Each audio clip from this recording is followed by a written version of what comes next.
അസ്സലാമു അലൈക്കും വറഹ്മത്തുള്ളാഹി തആല വബറകാത്ത്. പ്രിയപ്പെട്ട കൂട്ടുകാരെ, എല്ലാവർക്കും സുഖമാണെന്ന് കരുതുന്നു. അള്ളാഹു എല്ലാവർക്കും ഖൈർ പ്രദാനം ചെയ്യട്ടെ. നമ്മുടെ ഇർബദ് മീഡിയ യൂട്യൂബ് ചാനലിലൂടെ വീഡിയോസും അമലൊക്കെ കണ്ട് അതൊക്കെ ചെയ്യുന്ന എല്ലാവർക്കും അള്ളാഹു അതിൻ്റേതായ അർഹമായ പ്രതിഫലം നൽകട്ടെ. ഇന്ന് ഞാൻ വന്നിട്ടുള്ളത് വളരെ വിഷമകരമായ ഒരു കാര്യം നിങ്ങളോട് പറയാനും അറിയിക്കാനും വേണ്ടിയാണ്. പ്രധാനപ്പെട്ടൊരു കാര്യമാണ് സുഹൃത്തുക്കളെ. നമ്മൾ സ്നേഹിക്കുന്നവരെ പിരിക്കാൻ വേണ്ടി ഒരുപാട് ആളുകൾ അമല് ചെയ്യാറുണ്ട്. പിരിഞ്ഞു പോയവരെ അടുപ്പിക്കാൻ വേണ്ടിയും നമ്മൾ ഒരുപാട് അമലുകൾ ചെയ്യാറുണ്ട്. സ്വാഭാവികമാണത്. പക്ഷേ നമ്മൾ ആരും ചിന്തിക്കാത്ത ഒരു പ്രധാനപ്പെട്ട കാര്യം ഇതിനിടയിലുണ്ട്. നമ്മളാരും ചിന്തിക്കാത്ത ഒരു പ്രധാനപ്പെട്ട ഒരു അപകടം ഇതിനുള്ളിൽ ഒളിഞ്ഞിരിപ്പുണ്ട്. ഞാൻ വളരെ വിശദമായി പറഞ്ഞു തരാം. ഒരു 2 ആഴ്ചകൾക്ക് മുമ്പ് ഒരു ഉമ്മയും ഒരു മകളും ആ മകളുടെ ഭർത്താവും എൻ്റെ അടുത്ത് വന്നു. ഒരു മകളും ആ മകളുടെ ഉമ്മയും ഈ മകളുടെ ഭർത്താവുമാണ് എൻ്റെ അടുത്ത് വന്നത്. എൻ്റെ അടുത്ത് വന്നിട്ട് ആദ്യം ഭർത്താവും ആ ഭാര്യയും എൻ്റെ റൂമിനുള്ളിൽ കയറി. എന്നിട്ട് പറഞ്ഞു, ഉസ്താദേ, ഇവൾക്ക് എൻ്റെ കൂടെ ജീവിക്കാൻ താല്പര്യമില്ല. ഇവൾ എൻ്റെ കൂടെ ജീവിക്കുന്നില്ല. കല്യാണം കഴിഞ്ഞിട്ട് 1.5 വർഷമായി. ഇതുവരെ ഞങ്ങൾ തമ്മിൽ ശാരീരികമായി ഒരു ബന്ധത്തിൽ പോലും ഇതുവരെ ഞങ്ങൾ ഏർപ്പെട്ടിട്ടില്ല എന്ന് പറഞ്ഞു. എനിക്ക് വളരെ അത്ഭുതകരമായിട്ട് തോന്നി. കാരണം ഒരു പെണ്ണ് ഒരു ഭർത്താവിൻ്റെ കൂടെ കിടന്നിട്ടൊരു ശാരീരികമായ ബന്ധത്തിന് പോലും 1.5 വർഷമായിട്ട് സമ്മതിച്ചിട്ടില്ല എന്ന് പറയുമ്പോൾ എന്തായിരിക്കും അതിൻ്റെ ഒരു അവസ്ഥ? ഞാൻ ചോദിച്ചു, എന്താണ് കാരണം, എന്താണ് പ്രശ്നം, എന്താണ്? അദ്ദേഹം എന്നോട് പറഞ്ഞു, പ്രശ്നം എന്താണെന്ന് ഇവൾ ഇതുവരെ എന്നോട് പറഞ്ഞിട്ടില്ല. ഞാൻ അവളെ ബുദ്ധിമുട്ടിക്കാനോ പ്രയാസപ്പെടുത്താനോ പോയിട്ടില്ല. കല്യാണം കഴിഞ്ഞ് ആദ്യ രാത്രിയിൽ ഇവൾ എന്നോട് പറഞ്ഞു, ഉസ്താദേ, എൻ്റെ അനുവാദമില്ലാതെ എൻ്റെ ശരീരത്തിൽ നിങ്ങൾ തുടരുത്. ഞാൻ ഇതിനൊന്നും ഇപ്പോൾ പ്രിപ്പയർഡ് അല്ല. എനിക്ക് നിങ്ങളുമായി കൂടാൻ ആഗ്രഹിക്കുന്ന സമയം ഞാൻ നിങ്ങളോട് പറയും. അതുവരെ എനിക്ക് കുറച്ച് സമയം തരണം. അതുവരെ നിങ്ങൾ എൻ്റെ ശരീരത്തിൽ തൊടാൻ പാടില്ല എന്ന് പറഞ്ഞു. ഏകദേശം 1.5 വർഷമായി ഞാൻ ഇവൾക്ക് വേണ്ടി കാത്തിരിക്കുന്നു. പക്ഷേ ഇതുവരെ ഇവൾ എന്ത് ചെയ്തിട്ടില്ല? എന്നെ ശരീരത്തിൽ തൊടാൻ സമ്മതിച്ചിട്ടില്ല. ഇവൾ ആ തീരുമാനത്തിൽ നിന്നും ഇതുവരെ മാറിയിട്ടുമില്ല. ശരി, ഞാൻ ചോദിച്ചു, എന്താണ് കാരണം മോളെ?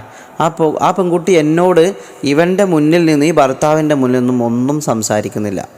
അപ്പോൾ ഞാൻ അവനോട് പറഞ്ഞു, നിങ്ങളൊന്ന് അങ്ങോട്ട് മാറി നിൽക്കൂ. അവൾക്ക് പൈശാചികമായിട്ടും ശാരീരികമായിട്ടും എന്താ അസുഖം എന്നുള്ളത് നമുക്കൊന്ന് പരിശോധിക്കാം. ഇൻഷാ അല്ലാഹ് നിങ്ങൾ അങ്ങോട്ട് മാറി നിൽക്കുക. അവൾക്ക് എന്താണ് പേഴ്സണലായിട്ട് പറയാനുള്ളത് എന്നൊന്ന് കേൾക്കാം. അവനെ മാറ്റി നിർത്തി അവളുടെ ഉമ്മാനെ റൂമിലേക്ക് വലിച്ച് ഉമ്മയും മകളും കൂടെ ഇരുന്ന് സംസാരിക്കാൻ തുടങ്ങി. അപ്പോഴാണ് വളരെ ഞെട്ടിക്കുന്ന ആ ഒരു സത്യം ആ മോള് പറയുന്നത്. ഉസ്താദേ, ഞാൻ 5 വർഷമായിട്ട് മറ്റൊരാളെ സ്നേഹത്തിലാണ്, മറ്റൊരാളുമായി ഞാൻ ഇഷ്ടത്തിലാണ്. അതെൻ്റെ ഉമ്മാക്കറിയാം, എൻ്റെ ഉപ്പാക്കറിയാം, എൻ്റെ ആങ്ങളക്കറിയാം, എൻ്റെ കുടുംബത്തിനറിയാം, എല്ലാവർക്കും അറിയാം. പക്ഷേ ആ സമയത്ത് ഇവരോടൊക്കെ ഞാൻ ഒരുപാട് കെഞ്ചി പറഞ്ഞു, എനിക്ക് അദ്ദേഹത്തെ കല്യാണം കഴിക്കണം, അദ്ദേഹത്തുമായി ജീവിക്കണമെന്ന് പറഞ്ഞപ്പോൾ ഇവരാരും എനിക്കതിനെ സപ്പോർട്ട് ചെയ്തില്ല, എനിക്ക് നടത്തി തന്നില്ല. ഇവരായിട്ട് കണ്ടുപിടിച്ച് തന്ന ഒരു ബന്ധമാണ്. പക്ഷേ എനിക്ക് അദ്ദേഹത്തോട് ശാരീരികമായി ബന്ധത്തിലേർപ്പെടാൻ താല്പര്യമില്ല. ഞാൻ ഇന്നും അയാളെ സ്നേഹിക്കുന്നു. ആരെ? ആ കാമുകനെ സ്നേഹിക്കുന്നു. ഞങ്ങൾ തമ്മിൽ ഇന്നും മൊബൈലിലൂടെ ചാറ്റിംഗ് ഒക്കെ ഉണ്ട്. അപ്പോൾ ഞാൻ ചോദിച്ചു, മോളെ, ഈ കല്യാണ സമയത്ത് മോള് സമ്മതം കൊടുത്തിട്ടാണോ കല്യാണം നടന്നത്? അതെ, ഞാൻ സമ്മതം കൊടുത്തിട്ടാണ് കല്യാണം നടന്നത്. അപ്പോൾ എങ്ങനെ മോള് സമ്മതം കൊടുത്തത്? അതെനിക്കറിയില്ല ഉസ്താദേ, ഞാൻ സമ്മതം കൊടുത്തു. എനിക്കപ്പോൾ അങ്ങനെ സമ്മതം കൊടുക്കാൻ തോന്നി, ഞാൻ സമ്മതം കൊടുത്തു. ശരി, ആ മോള് പുറത്തു പോയി. ആ ഉമ്മ മാത്രം അവിടെ ഇരുന്നു. ഞാൻ ചോദിച്ചു, നിങ്ങൾക്ക് എന്താണ് പറയാനുള്ളത്? അതിൽ ആ ഉമ്മ പൊട്ടി കരയാൻ തുടങ്ങി. എന്നിട്ട് പറഞ്ഞു, ഉസ്താദേ, ഞാൻ വർഷങ്ങൾക്ക് മുമ്പ് ഇവൾ കല്യാണം സമ്മതിക്കാതിരുന്ന സമയത്ത് ഞാൻ ഇതുപോലെ ഒരാളുടെ അടുത്ത് പോയിട്ട് അവനെയും ഇവളെയും വേർപിരിക്കാൻ വേണ്ടി ഫിറാഖ് എന്ന് പറയും, അതിൻ്റെ ഒരു അമല് ചെയ്തിട്ടുണ്ടായിരുന്നു. 2 പേരെ അകറ്റാൻ വേണ്ടിയിട്ട് ഒരു അമല് ചെയ്തിട്ടുണ്ടായിരുന്നു. ആ അമല് ചെയ്തപ്പോൾ ഭയങ്കര ഫലം കിട്ടി, ഭയങ്കര സ്ട്രോങ് ആയിരുന്നു. അതിൻ്റെ കാരണത്താലാണ് മകൾ എന്ത് ചെയ്തത്? അവനുമായി തല്ലുകൂടി പിരിഞ്ഞതും ഇവനെ കല്യാണം കഴിക്കാൻ റെഡിയായതും. പക്ഷേ ഇവിടെ എന്താണ് സംഭവിച്ചതെന്നറിയോ പ്രിയപ്പെട്ട കൂട്ടുകാരെ? ആ അമലിൻ്റെ പവർ കൊണ്ട് എന്ത് ചെയ്തു? അവർ തമ്മിൽ താൽക്കാലികമായി വാക്ക് തർക്കത്തിലേർപ്പെട്ടിട്ടുണ്ടാവും, അവരടിച്ച് പിരിഞ്ഞിട്ടുണ്ടാവും. പക്ഷേ അമലിൻ്റെ പവർ കഴിയുന്ന സമയത്ത് ഇവരെന്താവും? വീണ്ടും ഈ മൊബൈലും ഇൻസ്റ്റാഗ്രാമും ഫേസ്ബുക്കൊക്കെ ഉള്ള കാലല്ലേ. നിങ്ങളൊന്ന് ചിന്തിച്ച് നോക്കുകയാണ്. ഇവൾ കല്യാണം കഴിച്ചു, ജീവിതത്തിലേക്ക് കടന്നു. പക്ഷേ ആ സമയത്ത് അവൾക്ക് ആ ഓർമ്മകൾ ഇങ്ങനെ അഴവിറക്കാൻ തുടങ്ങി. ഇൻസ്റ്റാഗ്രാമിലൂടെയും ഫേസ്ബുക്കിലൂടെയും വീണ്ടും ചാറ്റിങ്ങൊക്കെ തുടങ്ങി. എന്താണ് ഇതിൻ്റെ അവസ്ഥ? ഇവിടെ ഒരുപാട് ആളുകൾ വരാറുണ്ട്. ഉസ്താദേ, മകളുടെ അവിഹിതം, പ്രണയം, മകൻ്റെ പ്രണയത്തെക്കുറിച്ചൊക്കെ പറഞ്ഞിട്ട്. എൻ്റെ പൊന്നു പ്രിയപ്പെട്ട സുഹൃത്തുക്കളോട് എനിക്ക് പറയാനുള്ളത്, ഞാനിവിടെ ആര് പ്രണയ കേസുകൾ കൊണ്ടുവന്നാലും ഞാൻ ആദ്യം പറയാൻ എന്താണെന്നറിയോ? നിങ്ങൾക്ക് ഏതെങ്കിലും വിധത്തിൽ ആ കല്യാണം നടത്താൻ കഴിയുമെങ്കിൽ നിങ്ങളത് നടത്തി കൊടുക്കുക. കാരണം അതിൻ്റെ പിന്നിൽ ഒരുപാട് ഭവിഷ്യത്തുകൾ വേറെയുണ്ട്. നമ്മളിത് നടത്തി കൊടുക്കാതിരിക്കുമ്പോൾ ഇഷ്ടപ്പെട്ട ഒരാളെ കല്യാണം കഴിച്ചാലും ഇഷ്ടപ്പെടാത്ത ഒരാളെ കല്യാണം കഴിച്ചാലും ലവ് മാരേജ് ആയാലും അറേഞ്ച് മാരേജ്, ഏത് കല്യാണമാണെങ്കിലും കുടുംബജീവിതത്തിൽ പ്രശ്നങ്ങളുണ്ടാവും. അത് സ്വാഭാവികമാണ്. കല്യാണം കഴിഞ്ഞ് സ്നേഹിക്കുന്ന ആളുകളുടെ കൂടെ ജീവിച്ചാലും പ്രശ്നം ഉണ്ടാവും, അല്ലാത്ത ആളുകളുടെ കൂടെ ജീവിച്ചാലും പ്രശ്നം ഉണ്ടാവും. കല്യാണം കഴിഞ്ഞ് കുടുംബജീവിതമായി ജീവിക്കുന്ന ആളുകളാണ് ഈ വോയിസ് കേൾക്കുന്നത്. നിങ്ങൾക്കിത് മനസ്സിലാവുമല്ലോ. എങ്ങനത്തെ സന്തോഷമുള്ള ജീവിതം ഉണ്ടെങ്കിലും കുടുംബത്തിൽ ചില പ്രശ്നങ്ങളുണ്ടാവും, സ്വാഭാവികമാണ്. അപ്പോൾ ഇഷ്ടപ്പെടുന്നവർ കല്യാണം കഴിക്കാൻ സമ്മതിക്കലാണ് ഏറ്റവും നല്ലത് ഇപ്പോഴത്തെ കാലത്തിട്ടോ. ഞാൻ അവരെ സപ്പോർട്ട് ചെയ്യാൻ കാരണം അതിൻ്റെ പിന്നിൽ വേറെ കുറേ ഭവിഷ്യത്തുകളുണ്ട്. അതായത് നമ്മൾ അവരെ എതിർക്കും, നമ്മൾ അവരെ ഇഷ്ടത്തിനെതിരെ നിൽക്കും, എന്നിട്ട് നമ്മൾ വേറെ കല്യാണം കഴിപ്പിച്ച് കൊടുക്കും. പക്ഷേ ഈ പെണ്ണ് അല്ലെങ്കിൽ ഈ ചെക്കൻ, ഇവർ വേറെ ഒരു തെറ്റും ചെയ്യാത്ത മറ്റുള്ളവരുടെ ജീവിതത്തിൽ പോയിട്ടാണ് പെടുന്നത്. അവരുടെ ജീവിതം കൂടി എന്താകുകയാണ്? നഷ്ടപ്പെടുകയാണ്. നിങ്ങളതിനെക്കുറിച്ച് വല്ലപ്പോഴും ചിന്തിച്ചിട്ടുണ്ടോ? ഇവിടെ ഇപ്പോൾ ആ ചെറുപ്പക്കാരൻ്റെ ജീവിതം വളരെ നഷ്ടപ്പെട്ടുകൊണ്ടിരിക്കുകയാണ്. അവൾ പറയുന്നു, എനിക്ക് അവൻ്റെ കൂടെ ജീവിക്കണ്ട, എനിക്ക് ആ പഴയ കാമുകനെ മതി. അവർ തമ്മിൽ ഫേസ്ബുക്കിലൂടെയും വാട്സപ്പിലൂടെയും ഇൻസ്റ്റാഗ്രാമിലൂടെയും ചാറ്റിങ് നടന്നുകൊണ്ടിരിക്കുന്നുണ്ട് ഇപ്പോഴും. എന്തുകൊണ്ട് അന്ന് നടത്തി കൊടുത്തില്ല? അന്ന് ചെക്കൻ അവർക്ക് പോരാ, ചെക്കനെ പറ്റിയില്ല. അവർ കണ്ടെത്തി കൊടുത്തൊരു ചെക്കൻ്റെ കൂടെ മകൾ ജീവിക്കുന്നില്ല. എന്താണ് കാര്യം? ഇനിയിപ്പോൾ ഇങ്ങനെ ഫിറാഖിൻ്റെ അവരെ വേർപിരിക്കാൻ ഒരു അമലൊന്നും ചെയ്തില്ല എന്ന് കരുതാം.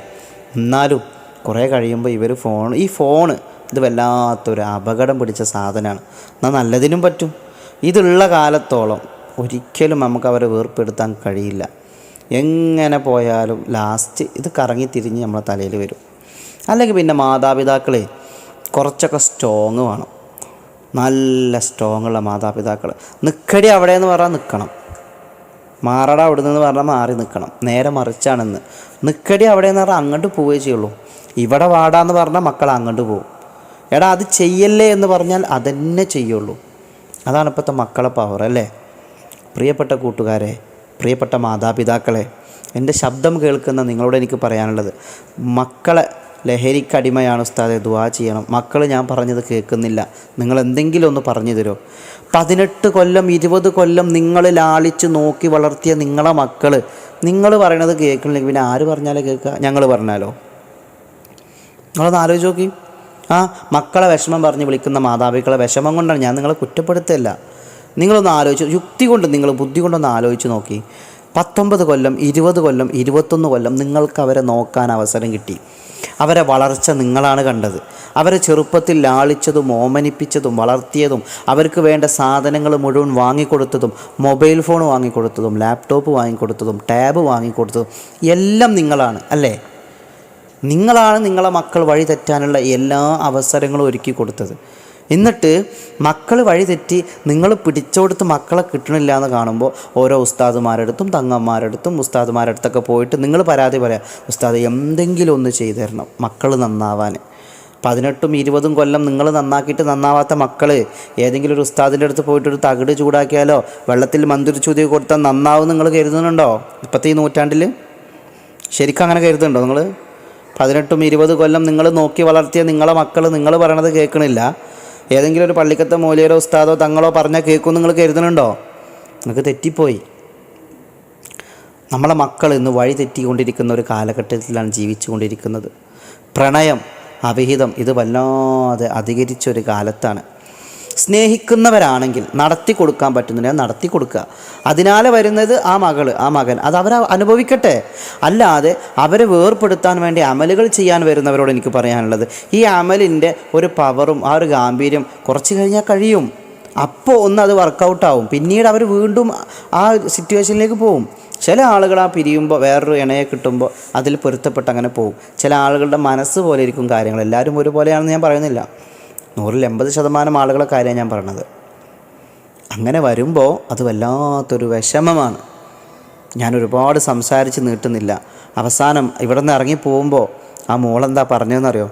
ഉസ്താദെ, കഴിയുമെങ്കിൽ ആ ചെക്കനുമായിട്ടുള്ള എൻ്റെ കല്യാണം നടത്തിത്തരാൻ ഒന്ന് പറയണം എൻ്റെ വീട്ടുകാരോട്. ഈ ഭർത്താവിൻ്റെ അവസ്ഥ ആലോചിച്ചിട്ട് എനിക്ക് സങ്കടം വിഷമമൊക്കെ ഉണ്ട് ഉസ്താദെ. പക്ഷേ എനിക്ക് അദ്ദേഹത്തിൻ്റെ കൂടെ കിടക്കാൻ കഴിയുന്നില്ല. എനിക്ക് അദ്ദേഹത്തെ കാണാനും ഒരു ഭർത്താവ് എന്നുള്ള ഇതിൽ സങ്കല്പിക്കാനും കഴിയുന്നില്ല എന്നാണ് ആ മോള് പറയുന്നത്. നമ്മൾ ആരെ ഭാഗം നിൽക്കും?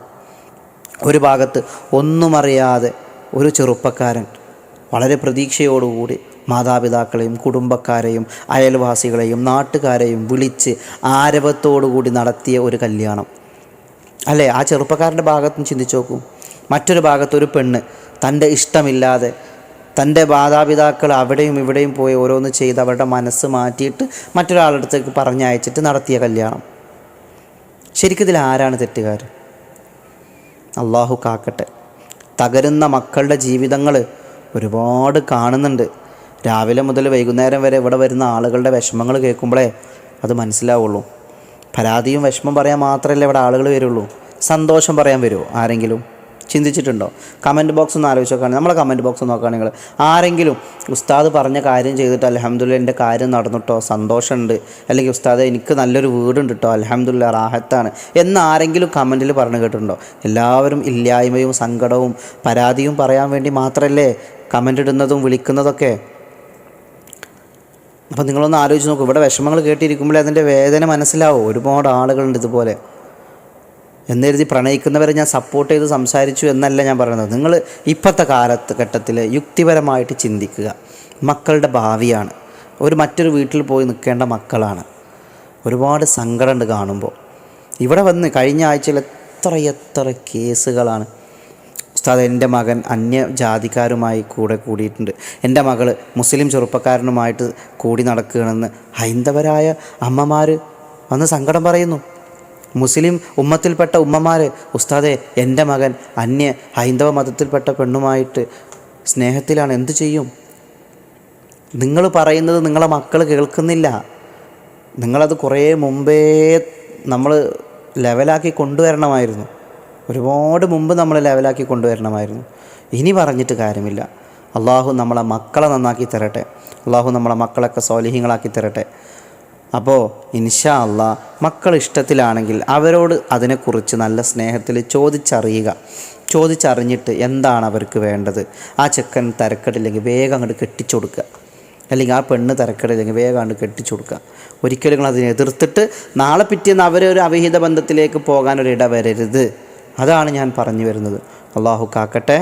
അത്തരം പ്രയാസങ്ങളിൽ കിടക്കുന്ന ഒരുപാട് ദമ്പതികളുണ്ട്. ഭാര്യയും ഭർത്താവും അടുത്തടുത്ത് കിടക്കുന്നുണ്ടാവും, പക്ഷെ ഒരു ബന്ധമില്ല. എവിടെയോ അന്യര് കിടക്കുന്നത് പോലെ കിടക്കുന്ന എത്ര ഭാര്യ ഭർത്താക്കന്മാരുണ്ടെന്നറിയോ നിങ്ങൾക്ക്? അള്ളാഹു എല്ലാവർക്കും നല്ല റാഹത്തോടു കൂടിയുള്ള സുന്ദരമായ ജീവിതം പ്രദാനം ചെയ്യട്ടെ. ഇൻഷാ അല്ലാഹ്. അസ്സലാമു അലൈക്കും വറഹ്മത്തുള്ളാഹി. അടുത്ത ഒരു വീഡിയോ, ഒരുപാട് ആളുകൾ പറഞ്ഞു അമ്മായിമ്മയുടെ പോര് പറഞ്ഞവർ, മരുമകളുടെ ശല്യം പറഞ്ഞവർ, ഭർത്താവിൻ്റെ സ്വഭാവമോശം. ഇൻഷാ അല്ലാഹ് ഓരോ ഘട്ടത്തിൽ നമ്മൾ മനസ്സിലാക്കേണ്ട ഒരു കാര്യം, എന്താണ് അമ്മായിമ്മ, ആരാണ് അമ്മായിമ്മ, എന്താണ് കയറി വരുന്ന പെണ്ണ്, ആരാണ് ഭർത്താവ്, ഇതൊന്നും ആർക്കും അറിയില്ല. എങ്ങനെയാണ് ഒരു ജീവിതത്തിനിടയിൽ പോര് നടക്കുന്നത്? തൻ്റെ മകനെ സ്നേഹിക്കുന്നത് എന്തുകൊണ്ടാണ് ഉമ്മാക്ക് പറ്റാത്തത്? തൻ്റെ ഭാര്യയെ സ്നേഹിച്ചു കൊണ്ട് നടക്കുന്നത് എന്താണ് അമ്മായിമാർക്ക് പറ്റാത്തത്? ഇതിനുള്ളിൽ വലിയ പഠനം നടത്തേണ്ടതുണ്ട്. ഇൻഷാ അല്ലാഹ് ഓരോരുത്തരെ ഭാഗമായിട്ട് ഇൻഷാ അല്ലാഹ് നമുക്ക് സംസാരിക്കാം.